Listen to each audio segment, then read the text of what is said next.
Dans une nuit orageuse, le pape François se retrouve seul dans ses appartements du Vatican. Soudain, il est frappé par une vision de la Vierge Marie, qui lui apparaît avec un message troublant sur l'avenir de l'humanité. Elle lui révèle un secret qui pourrait changer le cours de l'histoire. Le pape, perplexe et intrigué, commence à réfléchir à la signification de cette vision et à la façon de partager ce message avec le monde. Dans ses pensées, il entend déjà les voix des sceptiques, ceux qui vont sans doute le critiquer. L'orage grondait au-dessus de Rome, ses éclairs illuminant brièvement les murs anciens du Vatican comme une scène de théâtre tragique. François se leva, le cœur battant, alors que la silhouette de la Vierge se dissipait lentement, laissant derrière elle un écho de mots doux mais puissants. « Prends garde, François. L'humanité est à un carrefour. Le temps des décisions est venu. » Ces derniers mots résonnaient dans son esprit, s'infiltrant dans chaque pensée, dans chaque partie de son être. Il se remémorait les enseignements de son enfance, son cheminement dans la foi et les épreuves qu'il avait dû surmonter. Mais ce qu'il venait de voir était plus qu'une simple vision. C'était un appel à l'action, une exigence de sa responsabilité en tant que leader spirituel. Glissant une main tremblante sur sa tête d'argent, il murmura une prière, cherchant à comprendre. Comment expliquer une telle révélation aux fidèles, aux indécis, et même à ceux qui n'avaient aucune foi? La peur de la moquerie, du rejet et du doute l'accablaient. Simultanément, dans une petite rédaction à quelques kilomètres de là, un jeune journaliste nommé Marco Ramirez, passionné par la vérité et toujours en quête de scoop, discutait avec ses collègues. Les rumeurs autour de la vision du pape avaient commencé à circuler parmi les murs de la presse. Un murmure devenait un cri, et Marco, dont l'ambition était de percer les mystères les plus insondables, se laissa séduire par l'idée de couvrir cette histoire. C'est le plus grand événement religieux du siècle. Pensez à l'impact que cela pourrait avoir, s'exclama-t-il, ses yeux brillants d'excitation. Les autres journalistes, plus cyniques, se moquèrent de lui. Une visio? Vraiment. On n'a jamais vu le pape prendre des décisions basées sur des apparitions, lança l'un d'eux en riant. Mais Marco sentait quelque chose d'authentique dans ces rumeurs. Il avait grandi dans une famille catholique traditionnelle, les histoires de miracles et de visions avaient bercé son enfance. Cette fois, pourtant, c'était différent. Cela avait un potentiel énorme, et il était déterminé à mettre la main sur cette histoire. Le lendemain, alors que François méditait sur la portée de son expérience mystique, Marco s'était déjà infiltré avec brio dans le système Vatican après avoir prétendu être un membre de l'Église en mission. Ses relations avec des contacts à l'intérieur du Vatican l'avaient finalement amené à être au courant de la réunion discrète que le pape tenait avec un petit groupe de cardinaux. Marco hésita un instant, conscient de la gravité de ce qu'il s'apprêtait à faire. Il se tenait face à un mur de portes et d'opportunités infinies. Les voix des cardinaux résonnaient à l'intérieur d'une salle ornée de fresques anciennes. Bien que la réunion ait été censée être privée, Marco, avec l'aide d'un allié, se glissa dans l'ombre, s'accroupissant derrière un énorme pilier. « Nous ne pouvons pas laisser cela nous diviser ou créer des doutes parmi nos croyants », entendit-il un cardinal affirmer, sa voix grave pleine de gravité. « Ce message pourrait provoquer des schismes si nous ne l'interprétons pas correctement. » Ces mots résonnèrent dans l'esprit de Marco. Il savait que ces échanges étaient cruciaux pour comprendre ce qui se tramerait dans les jours à venir. Une lutte entre la foi et la raison émergeait, et sa plume était prête à enregistrer chaque mot, chaque tournant. Le pape était en proie à doute, dépendant de l'opinion de ceux qui l'entouraient, et Marco le savait point. Alors que la réunion continuait, Marco observa le pape.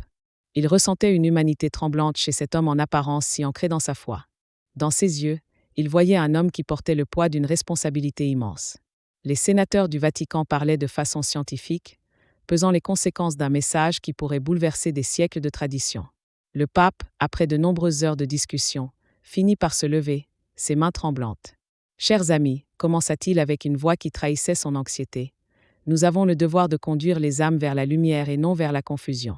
Mais comment faire entendre un message si délicat sans semer le doute ou la peur?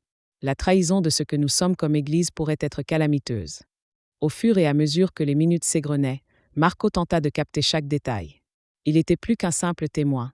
Il était un gardien de cette bataille orchestrée sur le fil entre le bizarre et le divin. Dès que la réunion se termina, le pape se retira dans ses appartements, son esprit en ébullition, toutes ses pensées sur ce qu'il allait faire.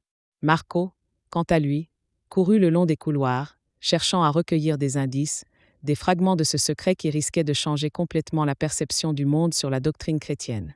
Que contenait ce message fascinant?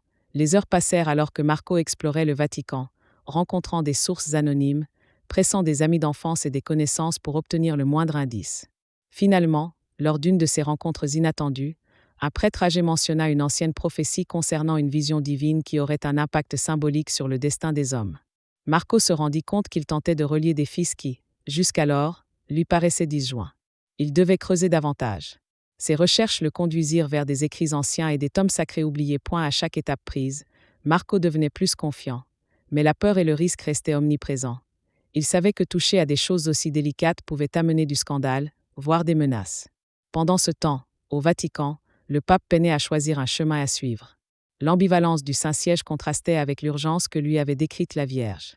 L'humanité est à un carrefour, lui avait-elle dit. Ces mots laissaient entrevoir une divergence qui serait profonde. La continuité de la tradition face aux défis modernes, le besoin d'unité face à la fragmentation croissante au sein de la communauté mondiale. Une rencontre était prévue avec le Conseil des cardinaux pour discuter de la divulgation potentielle de ce message secret. Les gens se demandaient: pouvons-nous encore faire confiance au pape? Est-il le guide spirituel dont nous avons besoin? Ou un homme tiraillé par des visions de l'impossible? Pendant ce temps, Marco, avec une intrigue croissante, se tenait en arrière-plan, profondément impliqué dans un récit dont il n'avait pas encore prévu les ramifications. Le moment tant attendu approchait. Les lumières s'éteignaient dans la salle du conseil, alors que les cardinaux prenaient place autour de la table. Chaque regard échangé était chargé d'anticipation. Ils avaient des opinions divergentes, chacun se battait pour forger l'avenir de l'Église à la lumière de cette vision. Leurs voix, mêlées à un mélange d'espoir et de désespoir, se croisaient et se chevauchaient, créant un écho d'incertitude. Enfin, c'est après des heures de débat que François, comme pour rompre la dynamique, décida de parler. Un silence s'imposa rapidement. « Chers frères en Christ, commença-t-il, sa voix à la fois douce et ferme, nous sommes appelés aujourd'hui à ouvrir notre cœur et notre esprit à quelque chose de plus grand que nous-mêmes. Cette vision, cette révélation, est un cadeau pour nous tous. Elle nous appelle à être des instruments de paix dans un monde en désordre. » Marco, caché derrière les voiles des paroles sacrées, savait que c'était le moment. Le monde entier pourrait être témoin de ce moment crucial. Le destin du pape, celui de l'Église, et même le sien, seraient irrémédiablement liés. Les enjeux, désormais clairs, ne l'étaient pas pour tout le monde, mais alors qu'il se préparait à faire face aux défis de la vérité, il réalisait que sa quête ne consistait pas seulement à exposer une autre histoire, mais à déchiffrer une vision d'espoir que l'humanité entière attendait désespérément. Le jeune journaliste, déterminé à prouver la véracité de la vision, commence à investiguer. Il interroge des théologiens, des scientifiques et des fervents croyants, chacun apportant des perspectives différentes sur le message du pape. Pendant ce temps, le pape tente de rassembler les chefs religieux du monde entier, espérant qu'ils pourront unir leurs forces pour faire face à la crise imminente. Les discussions sont tendues et les divergences idéologiques font surface. Les doutes croissants du pape le poussent à se demander s'il est vraiment en mesure de gouverner ses croyances diverses et de rassembler tout le monde autour d'une cause commune. Le journaliste, essoufflé mais tenace, découvre des preuves qui pourraient potentiellement soutenir les visions du pape, mais cela attire aussi l'attention de ceux qui cherchent à le discréditer. Chaque jour qui passe, il plonge de plus en plus dans l'univers complexe du débat théologique et scientifique. Une après-midi, il se rend dans un petit café parisien où un théologien réputé, le père Laurent, accepte de le rencontrer. Dans une ambiance bruyante, entouré de cliquetis de tasses et de murmures, il pose la question qui le préoccupe depuis le début. Pensez-vous que le pape a réellement reçu une révélation divine? Le père Laurent, les yeux plissés de réflexion, répond lentement. Les visions peuvent parfois être interprétées comme des symboles, des métaphores, plutôt que comme des vérités littérales. Mais cela ne signifie pas qu'elles n'ont pas leur importance. Elles reflètent souvent les craintes et les espoirs des croyants. Cette réponse obscure laisse le journaliste perplexe. Qu'est-ce qui pourrait réellement alimenter cette vision? Les gens semblent avoir besoin de croire en quelque chose de plus grand, surtout à une époque marquée par le scepticisme et les crises. Avec une détermination renouvelée, il utilise ses contacts pour enquêter sur d'autres candidats potentiels ayant vécu des expériences similaires. Un nom revient souvent, celui d'Elena, une femme qui prétend avoir eu des visions au cœur d'une crise personnelle. Le journaliste prend contact avec Elena, qui vit dans une petite ville de Provence. Il se rend compte qu'elle est bien plus qu'une simple visionnaire. À leur première rencontre, dans son modeste salon décoré d'icônes religieuses, elle lui explique: « J'ai vu une lumière, une voix m'a parlé, mais cela ne dure qu'un instant. La vraie révélation se manifeste dans nos actions quotidiennes, dans notre amour les uns pour les autres. » Pour elle, les visions ne sont pas des prédictions mais des appels à l'unité. Tandis qu'il continue ses recherches, le journaliste est également confronté à des menaces de la part de ceux qui s'opposent à la vision du pape. Des pressions s'exercent de manière sournoise. On lui fait comprendre qu'il est préférable de ne pas trop creuser dans ses investigations. Parfois, il reçoit des messages anonymes l'invitant à faire une pause, à abandonner cette quête. Cela ne fait qu'aiguiser sa curiosité. Il décide de se rapprocher de groupes qui émettent des critiques virulentes sur le pape, espérant déceler quelle vérité se cache derrière leur opposition. Un jour, il assiste à une réunion clandestine dans une cave obscure avec des dissidents religieux. Là, il découvre une multitude de voix, souvent discordantes mais parfois éclairantes. L'un des orateurs, un ancien prêtre, déclare « Le pape veut unifier sous une seule bannière, mais cela ne fonctionne que si les gens sont d'accord. Le vrai danger, c'est de forcer des croyances. » Ces mots résonnent dans l'esprit du journaliste. C'est la faille du projet du pape, unifier une diversité de croyances et de cultures qui, historiquement, se sont affrontées. Le journaliste rentre chez lui, la tête pleine de pensées contradictoires, se demandant comment il pourrait concilier tout cela dans son article. Ses recherches deviennent un voyage intérieur, un questionnement sur sa propre foi et ses convictions. Alors que les tensions entre les différentes confessions s'intensifient, le pape convoque une nouvelle réunion au Vatican, cherchant à établir un dialogue plus profond. Des représentants de chaque croyance, des musulmans aux juifs, ainsi que des leaders spirituels à travers le monde, sont invités. Le pape se rend compte que sa mission va plus loin qu'une simple réunion. Il souhaite poser des bases pour une véritable compréhension mutuelle.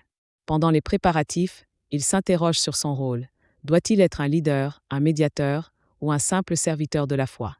Les médias se déchaînent autour de cet événement, et le journaliste comprend qu'il a une responsabilité immense. Son article pourrait influencer les croyances, élever des voix, mais aussi en anéantir d'autres. À mesure qu'il avance dans ses investigations, il commence à voir des parallèles entre les histoires de vie de ceux qui l'interrogent, des récits qui témoignent tous d'un profond besoin de sécurité spirituelle dans un monde en effervescence. À la veille de la rencontre historique, le journaliste reçoit un appel inattendu de l'un des conseillers du pape. Celui-ci lui souffle à l'oreille. Les yeux du monde entier sont rivés sur nous. Vous avez un don pour déceler la vérité. Je vous demande de vous rendre ici, au Vatican, et de témoigner de votre recherche. Les émotions s'entrechoquent en lui. Il réalise que son rôle ne se limite pas seulement à relater des faits, mais à bâtir un pont entre les croyances, à donner de la voix à ceux qui sont souvent réduits au silence. Finalement, le jour de la réunion arrive. Les représentants des différentes confessions se rassemblent dans la salle d'audience du Vatican. Le pape, vêtu de blanc, apparaît avec une lueur d'espoir dans son regard. Il commence à parler de l'importance de l'écoute et du respect mutuel, insistant sur la nécessité de regarder au-delà des divergences pour chercher la lumière qui unit toutes les croyances. Le journaliste, assis dans un coin, met sa voix sur le papier, grattant frénétiquement ses notes, conscient que l'histoire est en train de se forger devant ses yeux. Ce moment fulgurant de rassemblement, de confrontation des idées et de tentative d'unification, devient l'essence même de ce qu'il a cherché toute sa vie, la vérité, ou du moins une forme de vérité qui transcende les étiquettes et les divisions. Les craintes, les aspirations, les rêves et les défis s'entrelacent et s'illuminent dans ce dialogue. Le journaliste, renforcé par cette expérience, sait qu'il a une histoire à raconter, une histoire qui pourrait même changer le cours des événements. À mesure que l'enquête du journaliste avance, il commence à rencontrer des cibles pour sa recherche, des leaders de culte, des spécialistes des phénomènes paranormaux et des sceptiques acharnés. Ils cherchent tous à démontrer la fausse nature de la révélation du pape. L'atmosphère devient de plus en plus lourde alors que le journaliste se rend compte qu'il est dans une lutte non seulement pour la vérité, mais aussi pour sa propre sécurité. Le pape, de son côté, continue ses prières et les rituels pour recevoir des conseils. Un conflit mondial éclate entre les croyants et les non-croyants, chacun essayant de revendiquer la vérité de manière bruyante. Les visions du pape deviennent une source d'inspiration pour beaucoup, tandis que d'autres les voient comme un symbole de fanatisme dangereux. Le journaliste, Marc, s'était préparé à des défis, mais jamais il n'aurait imaginé en être réduit à rédiger avec une attention si soutenue à l'égard de sa propre sécurité. Chaque entretien qu'il menait, chaque session de recherche qu'il entreprenait commençait à lui peser sur le cœur. Outre les croyances qui se divisaient et se chevauchaient, une force sombre semblait vouloir l'intimider. Les appels anonymes au milieu de la nuit devenaient de plus en plus fréquents. Des ombres furtives dans les arrière-cours des destinations de ces rencontres lui rappelaient que la vérité qu'il cherchait était soit protégée, soit terriblement menaçante. Le pape, dans son palais, s'isolait souvent, entouré de ses conseillers, tentant de déchiffrer les mystères d'une révélation qui, selon ses visions, portait en elle des conseils pour le monde. Les visions, initialement apaisantes, devenaient de plus en plus sombres et troublantes. Lors d'une de ses retraites, une nuit étoilée se transforma en cauchemar lorsque le pape vit une multitude de visages, tous apeurés, tous appelant à l'aide dans un profond désespoir. L'imagerie devint vive, chaque visage lui semblant plus réel que le précédent. Quand il se réveilla, il était trempé de sueur et son cœur battait la chamade. Il savait qu'il devait agir rapidement pour apaiser les esprits tourmentés. Marc, lui, s'attacha à creuser un peu plus son enquêtrice. Le jour suivant, il rencontra un leader de culte, un homme nommé Abraham, dont le charisme attirait des foules. Un homme qui prétendait avoir reçu des révélations divines tout aussi puissantes que celles du pape. Abraham affirmait que le réveil spirituel en cours était le résultat d'une lutte divine pour la vérité, que ce soit du côté de l'Église ou des divers cultes émergents à travers le globe. La vraie lumière, disait-il d'un air enjoué, ne pourrait jamais être contenue par une seule institution. Nous sommes tous ici pour éveiller les esprits. À El Drugoi. En réalité, Abraham n'était pas seulement un gourou spirituel, mais aussi un opportuniste. Marc perçut cela dans ses yeux lorsqu'il lui révéla ses intentions. À l'insu d'Abraham, Marc enregistrait discrètement ses paroles afin d'en tangentiel usage sur la viabilité de l'énorme influence toute récente qu'il exerçait. En fouillant dans le fond des déclarations enflammées du leader, Marc s'aperçut qu'il y avait un noyau de vérité, mêlé à une stratégie bien orchestrée. Seul un peuple désespéré pourrait embrasser une telle douleur, et le mélange de désespoir et d'espoir puissant pourrait déclencher plus de chaos que de paix. Mais la tension grandissait aussi parmi les sceptiques. Lors d'une rencontre dans un café discret, Marc rencontra Renée, une scientifique examinant les phénomènes paranormaux. Son approche était principalement logique et méthodique. « Regarde les chiffres, Marc, dit-elle avec un soupçon de passion. Les croyances sont en hausse, oui, mais les preuves tangibles de toutes sortes de connexions surnaturelles sont absentes. Ce sont des illusions créées par la peur et l'incertitude. » Alors que Marc écoutait Renée, il comprit alors qu'il ne pouvait ignorer l'intensité de son argumentation. Mais une voix dans sa tête lui disait que quelque chose d'autre se tramait. Les manifestations des visions du pape n'étaient pas que des sujets de curiosité pour les journalistes, elles étaient des signes d'une époque dans laquelle le monde entier se trouvait sur le point de changer. Cependant, l'ambiance devint violente lorsque la nouvelle du meurtre d'un petit groupe de croyants éclata. Les tensions entre les cultes et ceux qui ne croyaient pas atteignirent leur paroxysme. Marc fut poussé à s'interroger sur son rôle dans tout ça. Était-il un messager de lumière ou de désespoir? Comment continuer à chercher la vérité tout en maintenant sa propre intégrité? Épuisé, il réalisa qu'il devait retourner voir le pape. Leur discussion précédente avait révélé que le pape était aussi une cible dans ce conflit grandissant, bien que ses visions aient apporté tant d'espoir.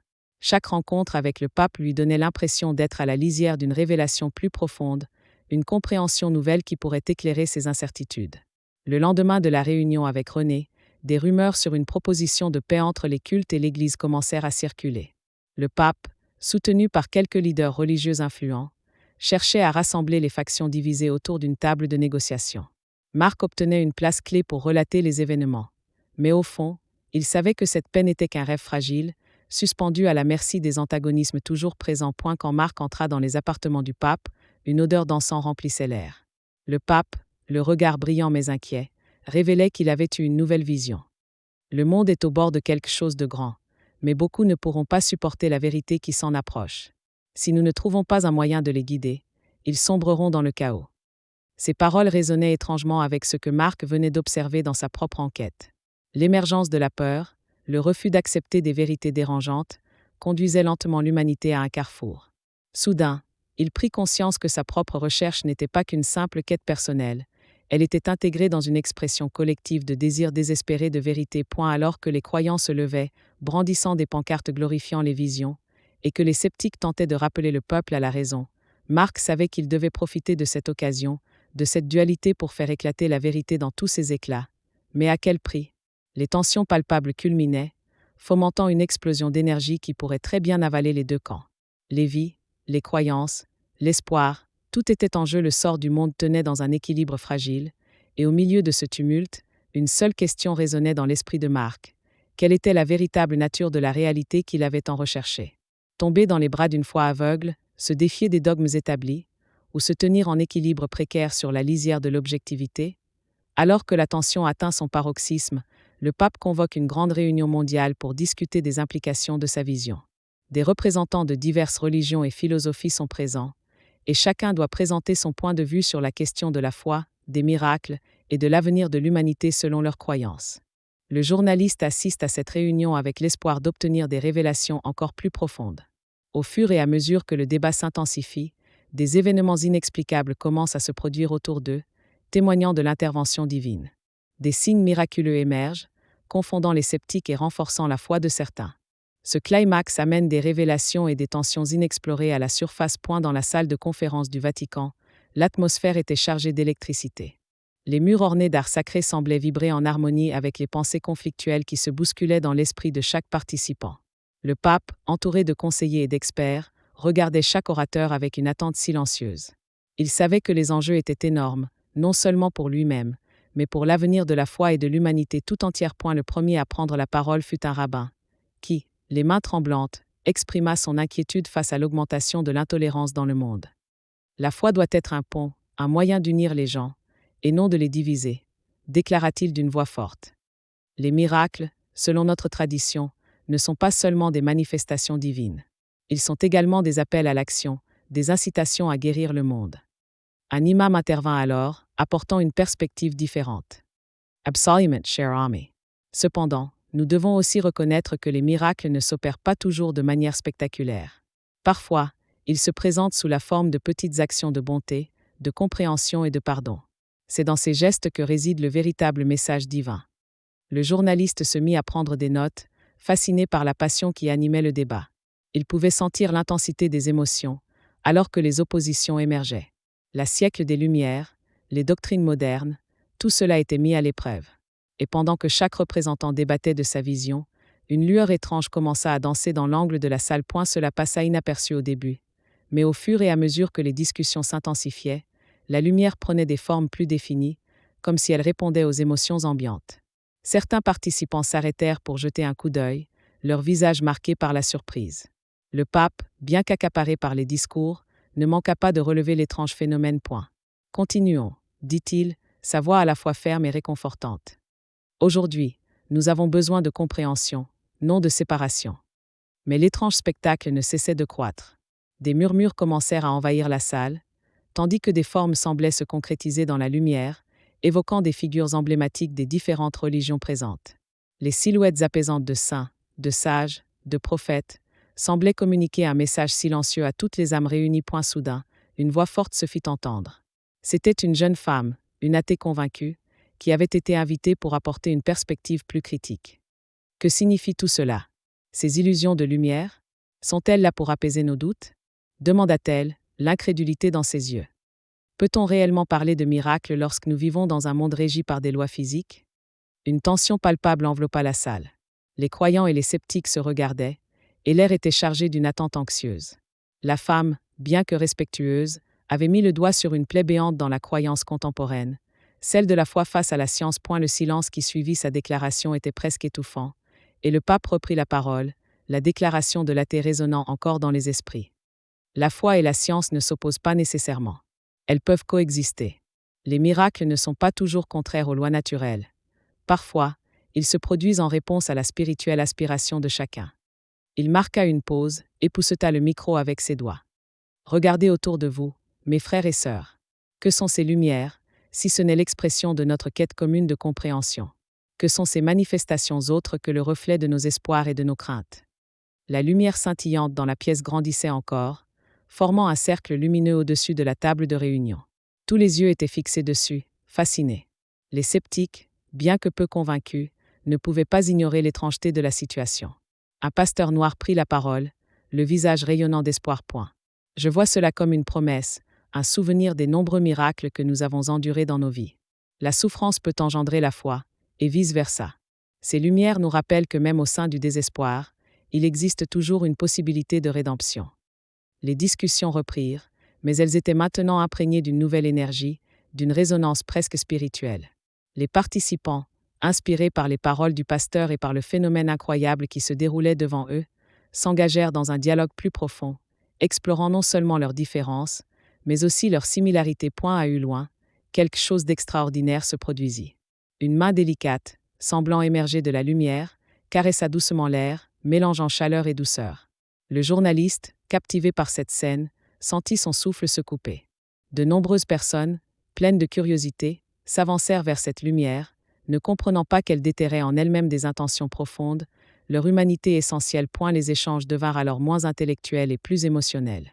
Un moine bouddhiste s'illustra en partageant une parabole du Bouddha qui prônait l'interconnexion de tous les êtres. Les participants découvrirent un élan de solidarité, s'alliant dans une prière silencieuse, oubliant les différences de leurs dogmes religieux respectifs. Le ressenti était palpable, un mélange indescriptible de crainte et d'émerveillement. Quelqu'un murmura que la lumière pourrait bien être le reflet d'un miracle collectif, le signe que l'humanité pouvait toucher quelque chose de plus grand qu'elle-même. À ce moment-là, un vieil homme, un sage qui avait traversé des tumultes dans sa vie, se leva lentement. « Mes amis, commença-t-il, il en est des miracles comme de notre foi. Il nécessite un cœur ouvert et, parfois, des épreuves difficiles. Nous devons chercher au-delà de l'évidence et des doutes, au-delà des questions qui nous divisent. Car finalement, nous partageons tous le même désir, celui de paix et d'amour. » Les applaudissements résonnèrent dans la salle et une vague d'émotion balaya les âmes. Le débat prenait une nouvelle direction, non pas vers une opposition, mais vers une célébration des croyances de chacun. Les chiffres qui géraient leur monde religieux se dissociaient, laissant place à une symbiose de valeurs humaines fondamentales. Et la lumière continua de danser, illuminant le visage de chaque participant, chaque cœur battant au rythme d'une croyance commune. Ils se tenaient là, ensemble, unis non pas par la conformité de leurs dogmes, mais par la vérité de leurs aspirations. Finalement, après de longues discussions pleines d'émotions et d'affrontements intenses, un consensus fragile commence à émerger parmi les participants à la réunion. Le pape, soutenu par son message, parvient à convaincre beaucoup de la nécessité d'unir les religions pour prévenir le désastre imminent menacé par la division. Le journaliste, repensant le chemin qu'il a parcouru, décide de publier un livre révélant les découvertes qu'il a faites sur cette aventure. La crise qui menaçait l'humanité semble être éloignée, mais une question reste, le vrai sens de la foi et de la spiritualité peut-il être effectivement unifié ? Le récit se termine sur la promesse d'un avenir où foi et raison peuvent coexister, marquant le début d'une nouvelle ère de compréhension mutuelle. Alors que le rassemblement se dissipait peu à peu, une atmosphère de perplexité persiste chez certains participants. Bien que l'accord ait été atteint, de nouvelles interrogations faisaient surface. Le pape, observant les visages soucieux autour de lui, sentit qu'il était vital de continuer ce dialogue entamé, car il savait que le véritable défi ne faisait que commencer. Les jours suivants, des discussions supplémentaires furent organisées dans divers lieux, tant virtuels que physiques. Chaque réunion attirait un éventail encore plus large de voix, chacune apportant ses propres nuances sur la question de la foi et de la spiritualité. Parmi ces voix, des jeunes intellectuels, des sages âgés et même des sceptiques, tous cherchant à comprendre comment vivre en harmonie malgré des croyances divergentes. Un jour, lors d'un débat animé, une jeune femme s'exprima avec passion. « Nous avons tous nos histoires et nos luttes. Pourquoi devons-nous tout uniformiser ? Peut-être que la diversité de nos croyances est justement ce qui peut nous enrichir. Au lieu de chercher à fusionner nos spiritualités, ne devrions-nous pas apprendre à apprécier nos différences ?» Elle avait soulevé un point essentiel qui résonnait profondément auprès des participants. Le pape, tout en reconnaissant la valeur de sa perspective, insista sur l'importance de la cohésion et du respect. La diversité est certes une richesse, mais elle peut aussi être source de conflits. Nous devons travailler ensemble pour construire des ponts là où des murs ont été érigés. À travers ces débats, le journaliste s'est de plus en plus senti inspiré. Partout où il allait, il témoignait des histoires de vie des participants, chaque récit nourrissant sa détermination à capturer cette essence dans son livre. Il s'est mis en quête de rencontres authentiques, de conversations mémorables qui mettaient en lumière la beauté de l'humanité, avec toutes ses complexités. Et elle se souvint d'une interview avec un ancien moine bouddhiste, assis sur un banc dans un parc. Le moine parlait avec une sérénité contagieuse. La paix intérieure est l'essence même de toute spiritualité. Au fond, peu importe notre chemin, ce qui compte, c'est que nous cherchions cette paix et que nous la partagions. Cela résonnait avec la vision du pape et, en même temps, donnait une perspective différente sur la question des croyances. Le journaliste s'est rendu compte qu'il pouvait trouver une trame narrative qui pourrait relier ces expériences uniques tout en honorant leur singularité. Au fil de ces rencontres, il a rencontré des représentants de religions variées, un imam, une rabbin, un prêtre orthodoxe et un leader spirituel indien. Ils ont partagé leurs interprétations des textes sacrés, leurs rites et leurs traditions, tout en exprimant la douleur causée par les conflits au nom de la foi. Au cœur de ces récits, il y avait souvent un désir commun d'amour, de paix et de compréhension, des valeurs universelles présentes dans chaque tradition. Peu à peu, il commença à cerner le véritable fil conducteur qui reliait toutes ces voix. Ce que beaucoup cherchaient n'était pas à renoncer à leur foi ni à se plier à une norme unique, mais à trouver un terrain d'entente où ils pourraient célébrer leurs croyances tout en respectant celles des autres. À l'approche de la date de publication de son livre, le journaliste se sentit de plus en plus conscient de l'impact que ces mots pourraient avoir. Il décida d'inclure non seulement ses réflexions personnelles, mais aussi des témoignages directs des personnes qu'il avait rencontrées, un hommage à leur force et à leur vulnérabilité. Il espérait que son livre serait une douce mélodie dans le concert souvent chaotique des tensions interreligieuses, un appel à embrasser les différences et à apprendre les uns des autres. En attendant le jour de la sortie de son livre, il continua d'assister aux réunions et aux débats, et même s'il n'avait pas de certitudes absolues, il se sentait en phase avec quelque chose de plus grand qu'il empruntait à ses interlocuteurs. Le monde avait besoin de cette harmonie, avait besoin d'une voix qui porterait un message de réconciliation.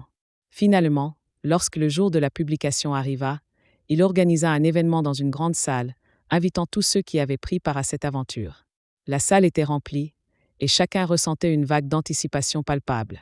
Le journaliste prit place devant le public, un mélange d'excitation et de nervosité dans son cœur.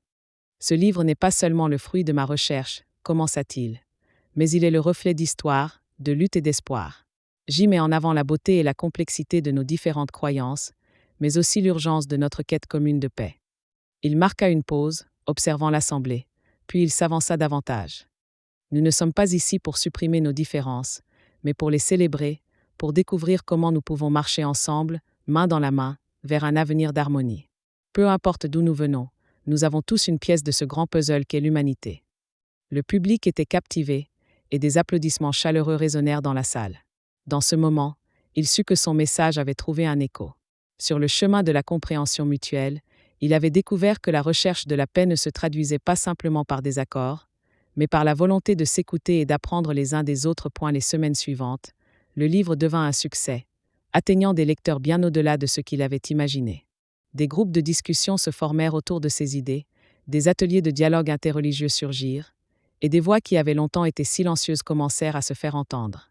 Pour le journaliste, cela marquait le début d'un voyage sans fin, une route pavée de rencontres, d'apprentissage et d'une quête incessante d'unité.